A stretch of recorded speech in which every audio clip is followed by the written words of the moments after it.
I'm glad that we were able to get a conversation in on the conversation with Cenk exactly a week ago today.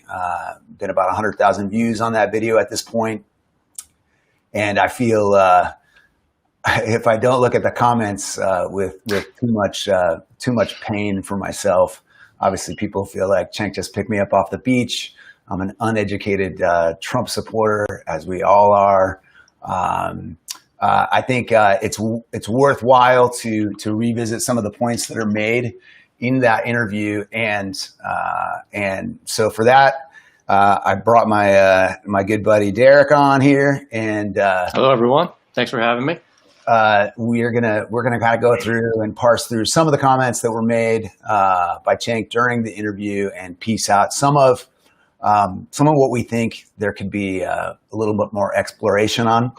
But overall, very pleased to be able to have that debate, and hopefully we'll have many more.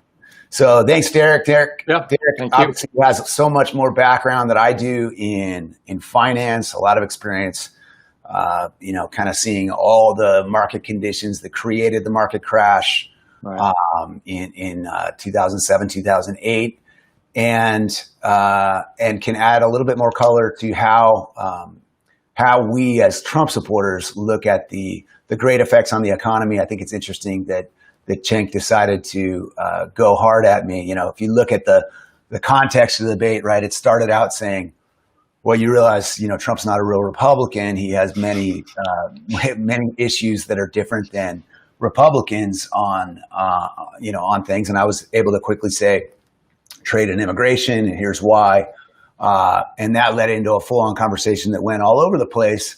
But I think it's worth exploring some of those things. So, Derek, thanks for coming on, and sure. Maybe high level, other than attesting to my mental acumen and acuity over and beyond what some of the YouTube comments made, maybe you can kind of give some broad brush reactions that you had when you went through the interview.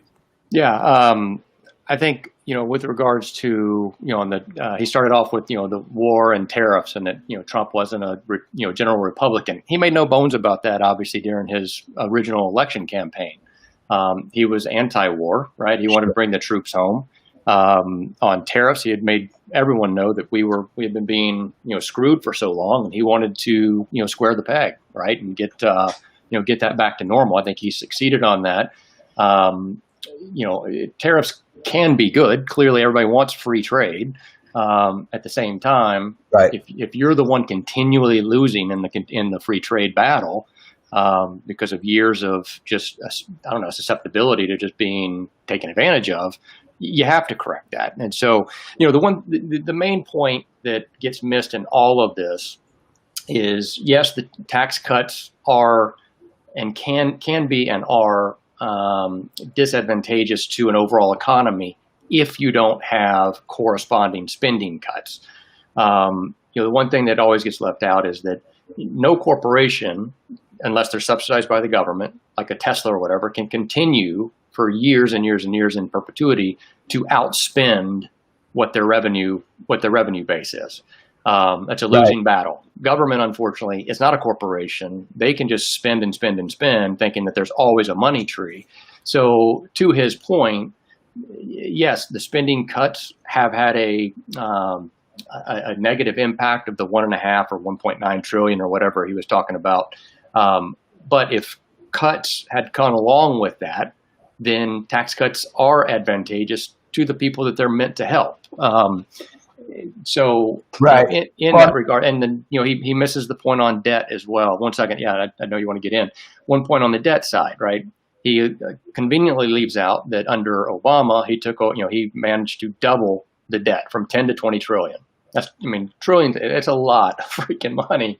Now, the comments are always, well, he took over a recession and a Great Depression, and that's true. But the aspect or the fact of the matter is that the actual debt itself increased dramatically under Obama on a year-over-year basis. versus obviously what Trump has done.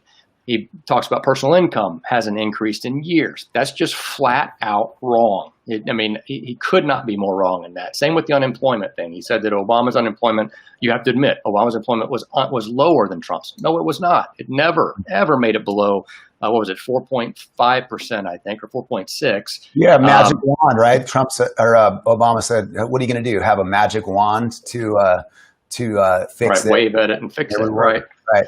So, I think it went from, I think Trump got it down to 3.5%, I believe, was the lowest. And he took over in January of 2017. So under Obama, it fell, right? It was 9.8, I think, or 10 point, I think it was 10 point something when he first took over, or when it, by October of his first year. And then he cut it in half. So, but it took him 5 years and 5 months to cut it by 46%. Trump did it in 5 months. Right. If you look at COVID-19, right, it jumped to 14.7. It's now at 7.9. Right. So, and personal income has risen. Again, we have to go back to pre-COVID because this is unsubstantiated what we've just gone through. But pre-COVID, he had increased wages by, I think it was 8.25%. So it increased by $5,000. So that was 1,047 under Obama and 407 under Bush. So combined, he tripled what those two did in 16 years. So it's just disingenuous, and to lead his viewers on, they just hammer that thinking, oh, that's the talking points. That's what we hear every day. They don't actually go and investigate and research it. And they know that the economy is the main driver of election decisions, right? So, correct. And as well they should, it's Clinton that said it's the economy, stupid. It's right. job. Yeah. Thanks to James Carville. Yeah. But there were probably a number of different ways I could have argued that point to in the process, like net people on welfare, right? The number of people who went on to welfare versus the number of people who went off. And I'm not going to say the actual numbers, but that could have been a great driver of showing that, in fact, this idea that Cenk kept hammering, that 83% of all of the kind of repatriation money, my point that the fact that we let these companies bring money back that they had earned overseas, every iPhone sold in Europe, the money is in an Ireland bank account. Right? So when you're able to repatriate that at less than 30%, and get a one-time repatriation at only a 10% tax, my argument was that money clearly has been used to bolster the economy here.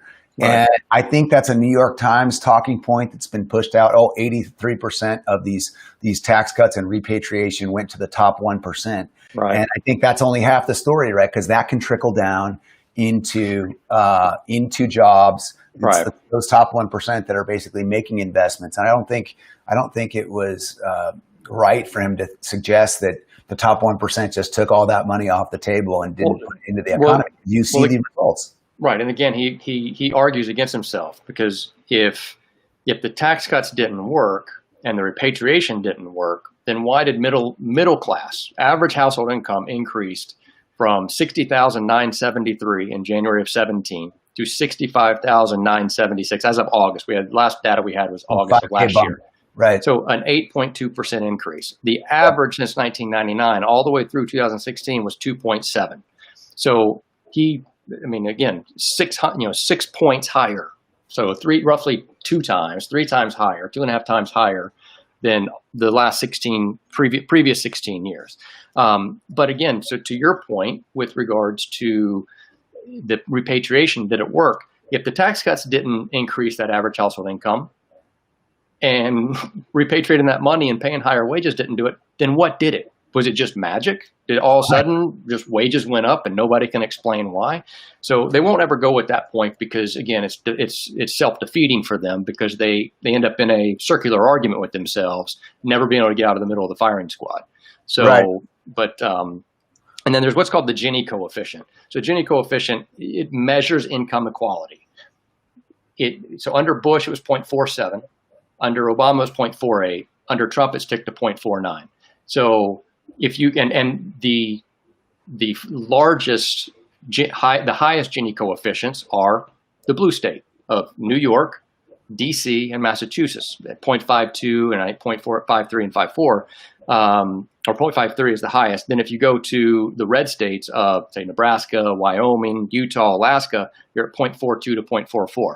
So blue states are run horribly, as we all know, generally speaking. Therefore, and their income inequality is grossly higher than in red states in middle America. And they tax the rich, right? Supposedly more. Nobody ever freely gives up more taxes, right? Massachusetts had passed a thing that, back in 2014, I think, or 16, saying, hey, if you want to just voluntarily pay more in taxes, feel free. I think it was less than 1% of all of the wealthiest of the wealthy decided to pay more, and it was a minimal amount. So, I mean, again, I could get in with him all day long, and he can come with his facts or whatever on the economy. And by no means am I an economist, and I don't pretend to be, because the economists are in a classroom and it's all theory. You cannot take classroom economics, generally speaking, into an economy and have it work. That's why it works in the classroom. It doesn't work in the real economy, because you can't test and qualify behavior. If a tax goes up on me, it may change my behavior. If tax goes up on you, it may not. Right. And so you can't quantify that, unfortunately. Although even Econ 1, right, the first, basic supply and demand, I think works in general pretty well for wages with regards to labor pool supplies. Right. Yeah. So the fact that when we say that, it was Cesar Chavez who was most against illegal immigration, and this was a United Farm Workers guy, right? The guy that we herald both on the right and the left as fighting for the ag workers. And his biggest concern was that there would be an increase in labor supply that was, undocumented folks coming over the border and being able to work for less. Right. And thus he knew that to protect their wages and conditions, the best thing he could do was ensure that it was a domestic labor supply that was doing that. So, and that requires no kind of macroeconomic thought. That requires no kind of Keynesian Paul Krugman look at the world, right? Right. Yeah. I mean, that's just basic stuff, and you see that. Yeah. So, what are some of the other points he made? I mean, he quickly, when I talked about the Brazilification of California, right? And he said, of course, Brazil is run by a right wing, fascist dictator, and he's speaking of Bolsonaro, who of course was elected in 2019. Right. And he doesn't speak to the many leftists that have run Brazil for the last 20, 30 years. So I thought that was pretty disingenuous, and he was just, it was just a zinger for him. Right. Yeah, I mean, they became, going back to the 30s and 40s, they've been primarily run by military, kind of a military coup or military control. And heck, I mean, almost it seems like if you go back and look at the history of them, pretty much every president or they just passed into presidency, I think, in the 60s or something. But basically every leader of Brazil or leading party has been just overwhelmed with corruption, arrests and trials and everything else.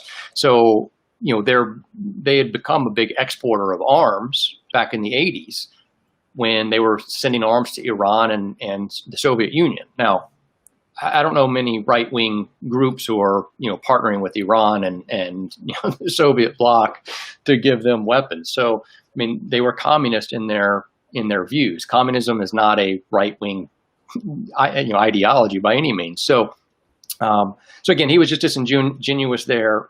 He needs to study Brazil history more. I'm not an expert in it, but just, a quick cursory view shows that it's not run by right wings. Yeah, the way that they are labeled as far as their party is considered conservative party or right wing party. If you look at their policies based on what we know as what is right wing, they're not right wing. So they're I think 4/5 of all their hospitals are public institutions. They spend more money on social services than the military. So, you look at a lot of these things that they're socialists. They're not right wing. So again, but it's a great talking point. You can say that Bolsonaro is a right wing extremist and whatever. It just defies logic with regards to what led to him getting there.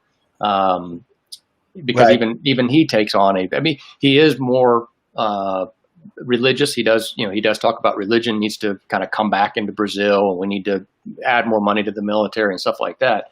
But true overall policies, he's not a right-wing extremist by any means. If he's anything, he's middle-of-the-road conservative. Right, which for them is a move towards the right.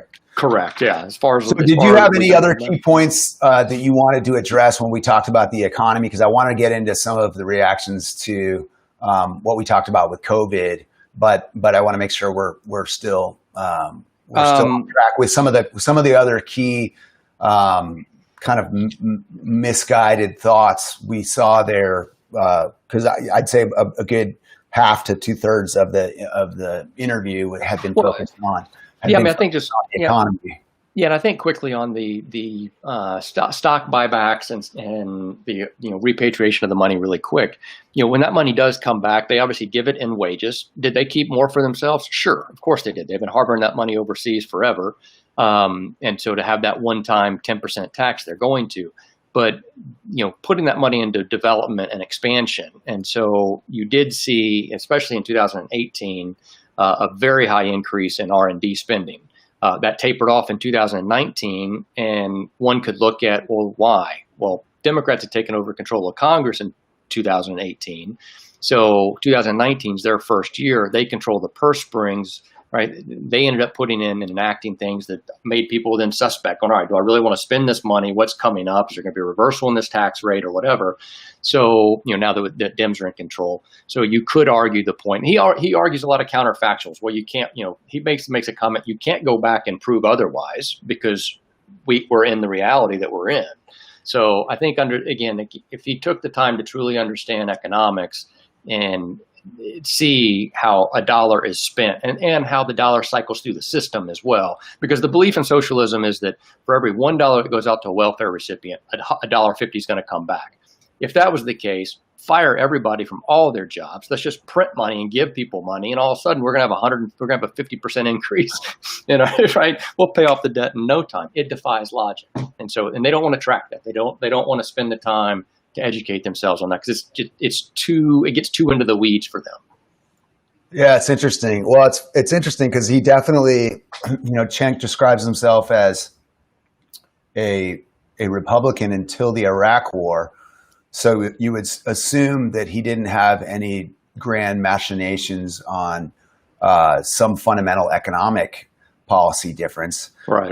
He says he's most against corruption and wage stagnation, but in reality, I mean, if you're the greatest thing you can do to fight wage stagnation is to not be a globalist, right? Correct. If you want a domestic labor supply, domestic supply chains, you're going to do your best job there of fighting wage stagnation, which I agree. Wage stagnation has been a real thing, but that's been mostly because neocon policy has had us so focused on, the corporate profit system that basically says if we can outsource everything to, Southeast Asia in terms of manufacturing and right. do all of our IT outsourcing to India, of course you're not going to see wages rise here because right. you're simply not buying locally. Right. Yep. Yeah, no, and you have to look also at the minimum wage acts, and it goes all the way back to the Davis-Bacon Act, which was racist in the way that it was instituted. Unions didn't want black laborers coming in and assuming that they were going to drive the wages down, so they enacted the minimum wage laws. A lot of times, those minimum wage laws today actually still impact the minority community because they're usually jobs in the minimum wage category generally is going to those with either a lower education or that's just trying to get into the workforce. And right. if you then raise wages and deny someone the ability to get that skill, then it's going to more adversely impact them. And so, sure. Minimum wage, I mean, do we all believe that there's some type of standard of living that we all want to accomplish? Sure. But at the same time, it's a contract. If I want to pay you to make widgets and I think that job's worth $10 an hour, if you decide to take out, not that I'm mandated to pay you 10, but if I say, I think your value is $10 an hour, it's up to you to decide, well, I'm actually worth $12 an hour, right? Or do you say, yeah, $10 is good, I'll take it, right? But that's a contract between me and you. There should not be a force where you're forced to take a wage and I'm forced to offer a wage to you, because that throws out of alignment the equilibrium of the supply and demand. Sure. And especially, I mean, this conversation comes up all the time now with AB 5 and the PRO Act, as we're looking at, the idea of a minimum wage, and here's what a minimum salary should be for the year. Right. I mean, people are working multiple jobs to fit their lifestyle in flexible ways. And in doing so, I mean, if you're talking about a set wage, it's just a very old way of thinking. Sure. The irony of the progressives, the whole notion of the surging that happens with Uber, right? That, okay, we need more cars on the road, so everybody who's working right now is going to make a lot more money per hour because we're incentivizing people to work during these times. That was the genius of Uber, and that's why it was never something. These guys that are trying to get gig workers to be unionized here in California. Every Uber driver I've ever talked to does not want a set of hours, 40 hours a week that they have to work. They like the flexibility of clock in, clock out. I'm feeling well, got to take my daughter to school. I'm doing this, whatever it is. So I think it's completely disingenuous and fundamentally against economic liberty. And that's what we're about. That's what we're all about. Right. Yeah. Well, and then just the last point on inflation. I mean, he's right. Right. I mean, if you keep rates at a historically low level for long enough, then yes, you're going to interest rates. Yeah, you're going to have rampant inflation at some point. I mean, there's a reason why Zimbabwe has $1 trillion note, right? They just let it get out of control. So it's a fine line to walk that the Federal Reserve has to do. But my belief has always been, of course, once we went off the gold standard, is when inflation started to move up dramatically. You go back to 1913 or 1917, the value of the dollar has depreciated by 97%. So what was $1 then is worth 3 cents today. So you're buying less with your money. So that's where, again, going back to Trump trying to raise wages, and if he's raised wages by 8%, that's outpacing what we're told is inflation. Right. But core inflation. Yeah, and of course we can get into how the Federal Reserve rates inflation. I disagree with it entirely. I think that if I'm going to the store and my gas has gone up that I put in my car, and my goods are costing more that I buy at the store, and they're only counting one of those components in the real core inflation, it's disingenuous, right? I mean, people know if their $1 buys them the same amount of goods at the store than it did last week or last month or last year. And if you take into account everything we spend money on, inflation it's more or less outpacing wage increases. So he is right on that. But there's 100 different ways to skin that cat as to why. Right. And I was surprised. I mean, for as much as he wanted to talk about interest rates, there was no mention of all the changes to the Treasury with regards to the Federal Reserve at the end of April. And, while you and I thought it was one of the biggest stories on the heels of COVID, there was no discussion of, how that bolstered American economic sovereignty. So we could probably talk to that. That's probably another whole story. Yeah. Do you want to? I wanted to go through some of the. Obviously, I think some of the worst feedback or the gnarliest feedback was my comment of the word gnarly. The fact that I said a mere 200,000 COVID deaths. When people say that, they were for sure taking it out of context. Sure. I had said it from a context of, Gavin Newsom. The 15 days to stop the spread. We were told we were going to be looking at 3.6 million deaths in California. So when I said mere, I was saying, as it relates to the projected 3.6 million deaths that was used to identify and shut down the economy. In no way was I trying to be, apathetic in any way towards, towards the the death and suffering that COVID has caused. And so that's, Right. it's frustrating to me that people took these little sound bites out of context. But I think commensurate with, knowing that we have this survival rate of, 99.7%, Right. across all ages. And, Right. for instance, for President Trump's age, a 94% survival rate. So, he had a 1 in 16 chance of quickly popping Right. out of the hospital. And sure enough, he did last Right. night. Right. I was just suggesting that the lockdowns are not commensurate with the risks that coronavirus poses. Correct. And I've gotten so much blowback on social media for making that argument. Right. And yet I still think it stands. And I still think that, when people say, well, show me your data. I mean, I think a lot of that data is even baked into the CDC.gov site. You can Correct. see the way Fine. that they've identified cases, and they've had a more aggressive way of identifying cases. Right. And I think the hardest thing for me to see him argue from a COVID standpoint was that immediately he said that Trump had just an abysmal response. And Right. what were his points? That we needed to have contact tracing and immediate testing. Right. And I would tell him, if he really wants to win over hearts and minds, the greatest number of walkaway stories that I've seen, we know Brandon Straka's Correct. Yeah. hashtag walkaway movement. Right. I try to read as many of those as I can, because as we are in the battle to win over hearts and minds to the good that Trump's policies have done, I always like to see what was the crystallizing moment for people who walked away from the Democrats and came over Right. to the, we're quote unquote red pilled. Right. And I would say greater than, and this is intersectionally across all races and genders. The people who were tuned in, obviously out of fear, were tuned in to what's going on with COVID, what's going on with coronavirus, March, Right. April, May. And so a lot of people were tuned in the news, and they were getting as many news sources as they could.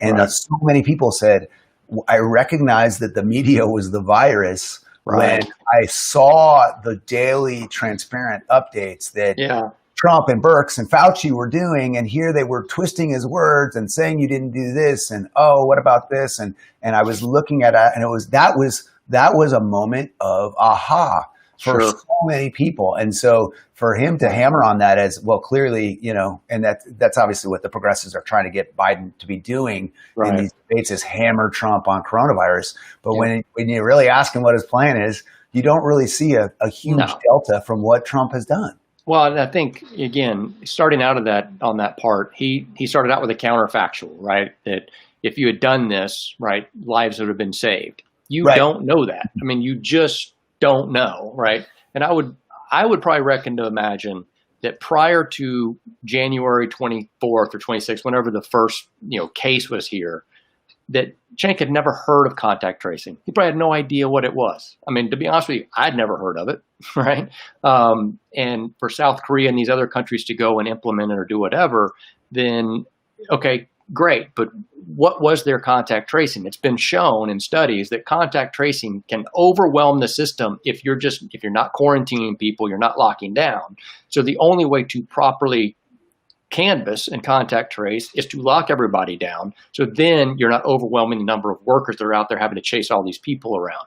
So that's been looked at and researched and concluded as well. But who shut down the local economies? Trump didn't. No. Right? Trump may have suggested, yes, we should potentially go into quarantine, but he didn't say, governors, you must shut down. That's right. The two weeks to flatten the curve has turned into what are we in 7 months now? The curve has been flat. If you look at the death count, it's literally flatlined for the last 3 months. So we had the spike in cases, but that also correlated, as you had indicated earlier, to the rise in testing.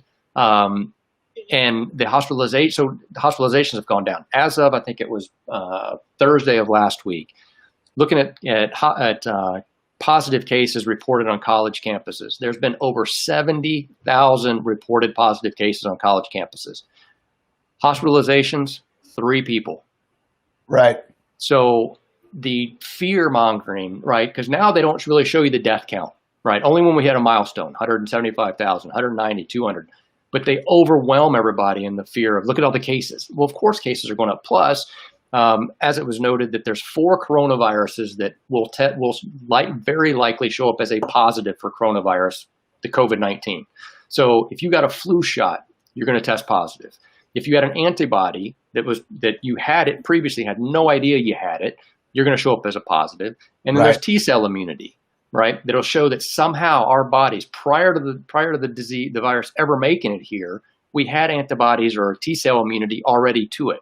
So that's almost 50%. They've either had the antibodies that now combat it and they just handled it on their own, or 30% roughly of this T-cell immunity. So over 50% of the people, according to the most recent studies, basically are already immune to the virus.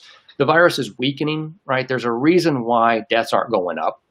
There, for the fact of, one, it didn't mutate a lot, so it has been curbed. Alex Berenson covers this, on his in his Twitter account. Yeah, he's got great stuff. Hammered from the left, right? Because his facts, or the facts that he presents using CDC data, using other countries' data, doesn't conform with the feelings that they have that everybody's just going to drop dead, and we got to protect everybody. So to your point on getting hammered on the comments, if you're not shedding tears for every life that has been lost, you're an evil person, right? The left hates you, right? How can you not understand what's going on? Unfortunately, the facts do not hold up for them. If you had never heard of COVID-19, would you even know that we have a high death flu season? No, probably not, right? I mean, CNN went in December saying that this was going to be very likely a very hard and tough flu season. Well, if you look at the data, right, 200-something thousand deaths. I mean, the good thing is he said excess deaths. Yeah, excess deaths. And so you can't tell me that we had our worst flu, or that our best flu season just came about. I mean, correct. There was some misallocation of that disease there. Correct. And so if you look at the deaths that were, I guess, normally would have been related to the flu, those got pushed into COVID-19. If you died of cancer, right, the cancer actually took your life, but you had COVID-19, it's classified as a COVID-19 death, right? Birx came out in April and said that's how it was going to be. She didn't specifically use cancer, but she just said if you're presumed to have had it, meaning you had symptoms of it but were never tested positive, or if you were positive, that you're going to be labeled as a COVID-19 death. No other country on the planet does that. Right. So it's just disingenuous to sit there and say that, he could have done something different. If you look at Lawrence Livermore Labs, one of the most respected in the world, sure, they came out and said in June it was estimated that without the travel restrictions, they said, by Trump restricting the travel to the China and the EU, right, that if you took into account those countries and areas' case fatality rate, that without closing travel to those countries, we would have approximately 720,000 deaths. So it drastically slowed the communication and transmission of the disease by shutting down. Yep. As you pointed out in the interview with him, right? De Blasio and Cuomo, come on down. New York's open for business. Pelosi in San Francisco, come on down to Chinatown. Let's celebrate the new year. I mean, that's even right. The health commissioner in New York City was saying, yeah, get out in the streets, go to your restaurants, whatever. So then, and another thing here's the CDC data as well, and WHO. So because we aggressively list the COVID-19 deaths, we rank 10th in the world in deaths per 1 million people. If you took out just the state of New York, we dropped to 47th. Right. So so there's no other industrialized country that's behind us. So just removing New York. So Cuomo was really enjoying the spotlight, but he made some really poor decisions to put those COVID patients back into these senior centers. Right. And I think it was, I forget his first name, but was it Leonidas or whatever, the virologist or epidemiologist at Stanford? Oh, he yeah. Was saying, he was saying back in March, and it's on video, that in a normal flu season, about 8% of the elderly, being in nursing homes or in congregate care facilities or whatever, die of the flu. Right. Yeah. And he said then, I don't expect, or I don't know what his exact words were, but he's basically saying that I believe that when this is all said and done, it'll be roughly the same. Guess what it is today? 8%. Right. And it probably could have been lower if you didn't stick these unfortunate, contaminated people back into the nursing homes. That's right. So, I mean, we've tested over, I think, 105 million tests according to the WHO or CDC. So we're 30% of our population has been tested. No other country has come remotely close to that. So of course we're going to have more confirmed cases. But again, look at the deaths. Another thing, the worst stat that we have is we're at average to the world on case fatality rate of 4% of case fatality rate. If you look at the IFR, we are 0.63%. According to the WHO, the average across the world is 0.94. So there's 38 countries higher than us in that respect. Are you making a distinction between case fatality rate and IFR, infection fatality rate? Correct. Infection fatality rate. And so what's the distinction there? So the case fatality rate, we're at average, at 4%, average to the world. The IFR, the infection fatality rate, is 0.63% for the U.S. compared to 0.94%. That's based on the WHO data, 0.94% of the world average. So let's see, we had a 1.18% in May, so we've cut that in half today. So we're moving in the right direction. Everybody, luckily, is moving in the right direction, but we're moving in the right direction on that. So your total mortality rate, and looking at your total population to total deaths, we rank 37th. So the UK, Brazil, Belgium, France are all above us, and that includes New York. If you took New York out, we'd be further back. So again, you go through and you look at the masks. I mean, everybody believes that masks work. The WHO did a study last year, and they had 10 separate controlled and randomized studies done.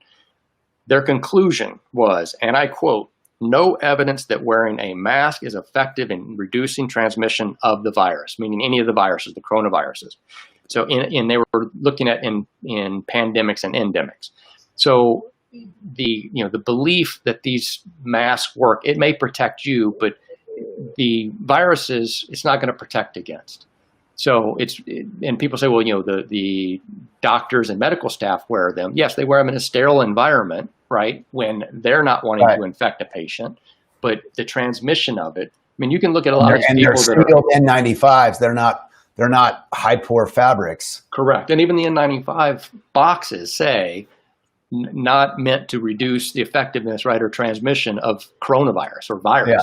Yeah. So it's. I mean, you and I have our own reasons as to why the mask thing is being pushed, right? But they're just ineffective. They don't work. I mean, so we're hearing believe the science. Well, the science indicates all these things, right? But it's a nice top line argument that doesn't necessarily give you. It's low information consumer of news and voter is really underserved by these kinds of high level talking points. Right. Yeah. And then the WHO went on in what I guess is called the literature review, which I think summarizes all their studies. And they said, and I quote, "Reusable cloth face masks are not recommended." That was last year. So up until March of 2020, literally every study that had been done across the world showed they were ineffective in transmission. But then all of a sudden now, Texas A&M, I think, came out with a paper over in the UK. Like all of a sudden, they're effective. What changed? Oh, it's an election year, right? Oh, it's about control. You got to wear a mask, right? And if you don't wear a mask, you get shamed because you're going to kill your neighbor. I mean, it's ridiculous, and the science just is not there for that. Right. So, all right. Well, we got the VP debates coming up Wednesday night, and we have obviously we have tons of other stuff to talk about. Right. And I think I appreciate that. Ironically, the name of Cenk's show on TYT is The Conversation. Where was it in between conversation and debate? I mean, right. I don't know, with limited time and to try to talk about the economy and coronavirus, obviously, we get left to just a few zingers here and there. And, right. And, it's frustrating to me that obviously if you're the host in Cenk's case, you get to shut somebody down, have the final word, and then move on to another point. So it feels, it has that feel like, there's okay, here's the final word, punch out and move on. But I appreciate you doing, a little bit of a postmortem with me, and encouraging other people to do their own research. I think that these kinds of things, I mean, we can't have shows that are for the right and shows that are for the left. We need as much crossover as we can. And so I tried to be as, I don't know, warm as possible with Cenk, without trying to say, oh no, you're dead wrong. I mean, he had no problem telling me I was dead wrong. I think I think you both came across as, this is a conversation, but if you don't say you're wrong on every single topic, right? Because the other person, I mean, sure, they may be wrong on a point, right, or whatever. Maybe their fact is wrong. Maybe they said 13 when the real number was 18 or whatever. But that's what shuts down debate, right? But, and again, and as you had said, to all his viewers, if they do happen to see this show, I would encourage you to say, look, I'm going to take what Cenk said. I'm going to write down his points. I'm going to take what Mike said, or now me on this. I'm going to write those down, and I'm going to go research them. Because so many of us on the right and on the left, we hear what we want to hear. It's a confirmation bias, right? We hear our group think, and man, it makes us feel good that, he thinks just like me. And we don't research it. And as much as people hate Glenn Beck, right? He's a libertarian, right? He always has said, and going back in 2002 or 2003, whenever he started his show, do your own research. Don't take what we are saying as fact, right? Do your own research, because that's going to lead you down the road, right? It's going to take you from point A to point B to point C, to where now you're starting to form your own opinions rather than taking the opinions of others and now going out and saying, well, that's fact. Because as we just showed, Cenk was wrong, right? Or I shouldn't say wrong. He was disingenuous to some degree on a lot of his points. Sure. Right. And to be able to have cross debate and be able to challenge those. And again, you guys only had 14 or 15 minutes. Like, you could flip through your notes and be like, well, hold on, here's the evidence that says otherwise. You're left to just have to be armed with it in your head. Right. That's what makes some people great at debate, because they are just a wealth of knowledge and have, have these facts in their head and can cite sources left and right. One, because they've done it way more than you and I have. But two, no offense to you, they're smarter than I am. Right. Well, I prefer to try to say, instead of, ending up being a URL slinger between two opposing parties, I prefer to say, for you to make that point, you would need to be able to show a statistically significant data point that would answer this question. It's like, I feel like people need to lead with questions. I mean, in the case of coronavirus, we have to say, I think when we look at this death count, I think we always would forget, well, how many people die every year? And show me the histogram of people's death through the years. Right. And, how many people between 70 and 75 die? What are the reasons in which they die? You ask those questions. And so you establish what is the baseline for normalcy. Right. And then you say, okay, so what's the delta? What is this virus vector that's moving through our population doing to change those things? And rather than saying, well, 3.6%, 1.8%, this, you're saying, let's now go look for data from trusted, reputable sources that can answer the questions for us. Right. And I wish more people would do that. Instead, people are now being told what to think, and then given the data for why to think it, instead of people being told how to think and to go source their own data. And that's, I think that's what we're. Well, I think you brought up we can have any impact on 1 to 10 people in having these kinds of conversations. Right. I think, I count that as a success. Yeah. Well, I think to your earlier point that you made about the walkaway stuff is, I've said this to you. I've said it to a lot of people. Is I think the Great Awakening occurred when the shutdown happened. I think it forced people to sit there and have to watch, because they can't go outside, right? Or they can, but they can't go anywhere. So they're forced to watch TV ad nauseum. Right. Choose your network. I don't care what network you watch, right? If all of a sudden you start saying, wait, hold on, something doesn't make sense here, right? And let me just go hear the other side, right? And okay, that may not make total sense, but at least it gives another opinion, right? Another viewpoint. And then you start going down that research rabbit hole, is you do start having people go, wait a minute, yeah, we're locked down for a 99.98% overall survivability rate. I mean, we weren't wearing masks when tuberculosis is killing 1.5 million people a year, right? It's like when we have a flu outbreak previously, right? H1N1, SARS, like all that. So I do think that people now have higher distrust in the media. And you know, the Trump going into the hospital with COVID-19 is just case in point exhibit A, right? The hysteria now that he's out and he takes his mask off. They're like, oh my God, he took his mask off. Well, yeah, he's now quarantined. There's nobody around him and he's outside, right? But they still have to keep that fear going, and it's going to backfire. And it has backfired. I think it's going to backfire more. All right. So, hey, you're awesome. Thanks for doing this. Thanks for watching the interview or the conversation a few times and taking a look at this stuff. Of course. Maybe we can have some more conversations. Obviously, we got, we're just over 20 some odd days till the election, and there's plenty of stuff to talk about.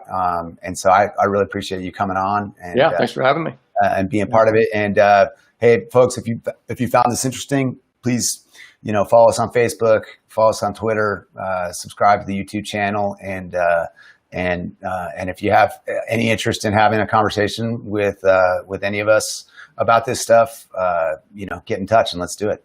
Yeah, sounds good. All right. Thanks, Mike. All right, buddy. Talk to you soon. Have a good one.